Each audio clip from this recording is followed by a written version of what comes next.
Hello, my name is Lexi Poindexter, and I will be your social worker today discussing informed consent with you. Today, as we go over informed consent, I want to make sure that you understand everything that we discussed today, and if you have any questions, please ask them at any time as it can get confusing and overwhelming. So, when we discuss informed consent, there are a few times that informed consent may come up, such as clinical therapy, research participation, and interventions at times. It is important that we go over the limits of confidentiality. And as a social worker, I have a duty to provide adequate information about treatment to you, the client, and significant harms and benefits of proposed interventions.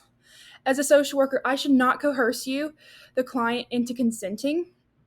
And as a social worker, I must assess you, the client, and your competence prior to an intervention to which you, the client, have consented.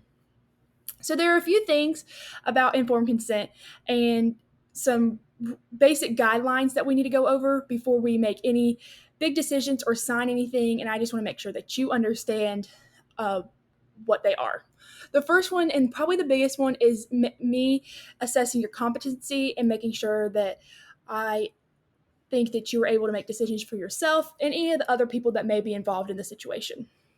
Second is rationality of choice, making rational decisions, all that good stuff.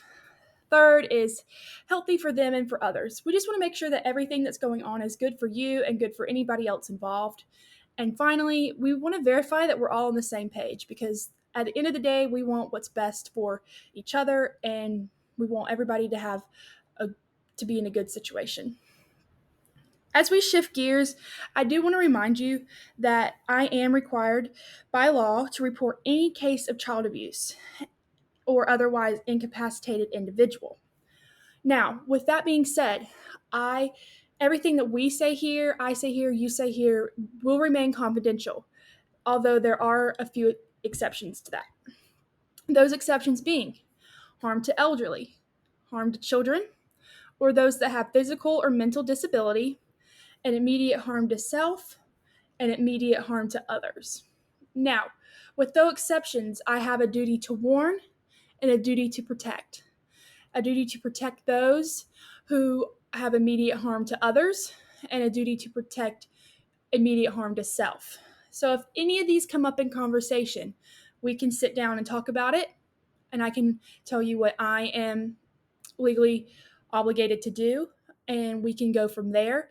And I might need to get others involved that need to be involved, not necessarily to get you in trouble, but just to make sure that you are safe and to get the situation resolved safely and efficiently. So I just wanted to remind you of that.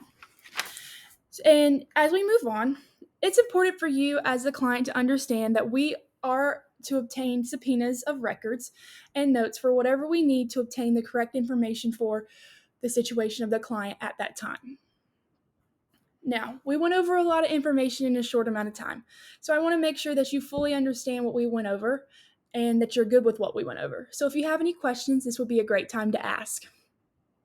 Now, I do ask if you are comfortable with everything and you fully comprehend everything that we went over. I have a couple forms for you to sign agreeing on what we went over, and we can read them together. And it's discussing nothing more than just what we went over together. But other than that, that is all I have for you today. I appreciate you being here, and that is all. I hope you have a great day. Thank you so much. Bye.